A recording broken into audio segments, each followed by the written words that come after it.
All right, I want to continue with a discussion on the government shutdown and get the latest from Capitol Hill. Joining me now is Congressman Dr. Andy Harris, who is the chairman of the House Freedom Caucus and a member of the House Appropriations Committee.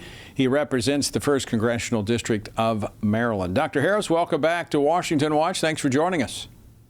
Good to be with you, Tony. All right, before we jump into the shutdown, I want to get your thoughts on the latest developments in the Middle East as things are flaring up again in Gaza. Well, it would be a shame if, again, if the truce doesn't hold. Look, this war has gone on too long. Hamas, everybody figured that Hamas might cheat on the deal, and it looks like they are. But hopefully, again, every time the Israelis do one of these missions, as they're going to do now, hopefully it'll end. It'll end the conflict. But again, it's just a shame. Well, let's go to the government shutdown. Senate Democrats today voted against reopening the government with the clean House CR for the 13th time. Are you hearing of any movement behind the scenes?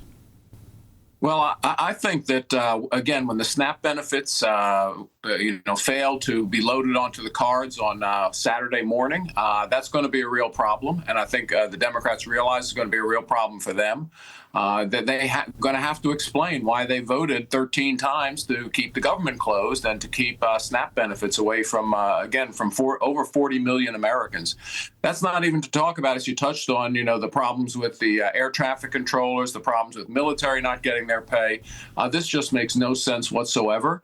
And hopefully a handful of Democrats come to their senses by the end of the week, and hopefully we can avoid, the SNAP benefits getting turned off this weekend.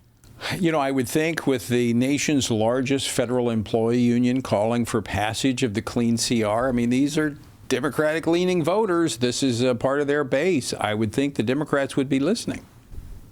That's absolutely right. And that obviously entered into the picture this week as well. So I think you have a confluence of things happening. You have more and more air traffic control slowdowns. You have the SNAP benefits not being loaded this weekend. And now you have the largest federal government employee union saying, look, just end it now, pass the House's clean CR.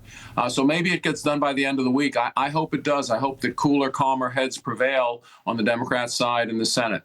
So, Dr. Harris, as the chairman of the Freedom Caucus, I know that there's regular member calls taking place, and I'm assuming that the Freedom Caucus is gathering together, at least by Zoom or by phone.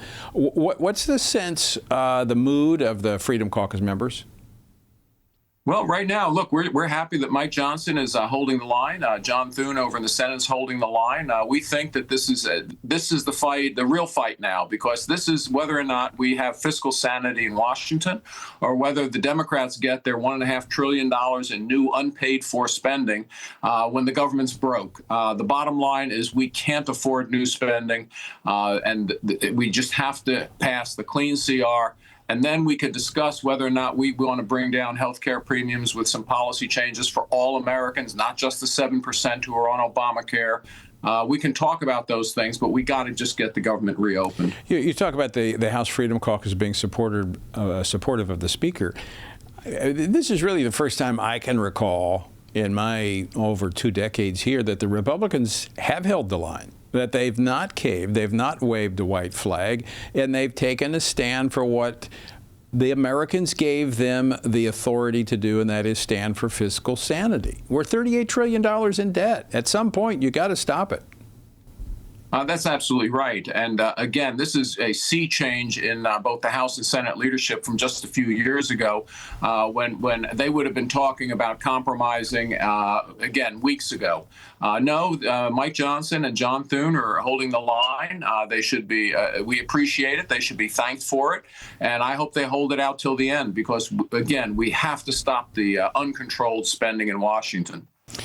Dr. Harris, I want to switch gears just a bit because you, as the head of the House Freedom Caucus, you're joining with the Family Research Council. We're going to be hosting a national prayer call this Thursday to pray for the nation.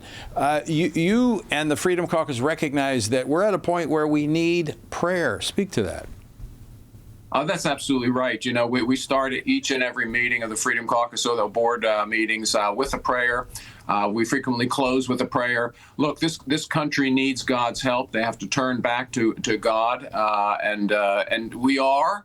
It's slow, but we need to keep that progress going. And so we're going to join on that prayer call. We're going to ask all Americans, to pray for an end to political violence, to pray for our president, to pray for a Christian agenda in Washington, and it's long overdue. We need it, and we think it's an important step. And we're going to be praying for as you said, the president. We're going to be praying for Congress as they wrestle through this, and we're going to be praying for Israel. Because that continues to be in the news, and it's one of those issues America needs to get right. And if you'd like to join it, we're inviting you to join with the House Freedom Caucus and the Family Research Council for Congress Praise for America.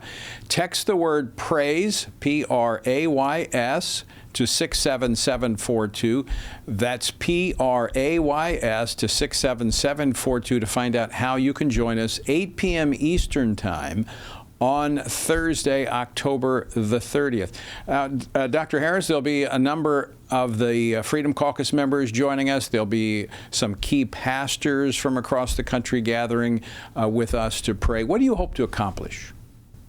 Again, we hope that God hears our prayers, that He brings His blessings upon this country. This country's been blessed plenty, but we need God's help if we're going to get through what we're going through now. And again, most recently, the push toward actually acceptance of communism by a growing number of Americans. This is just, we can't have this, and we're going to ask for God's help. And I believe that God will help America because we are a righteous nation.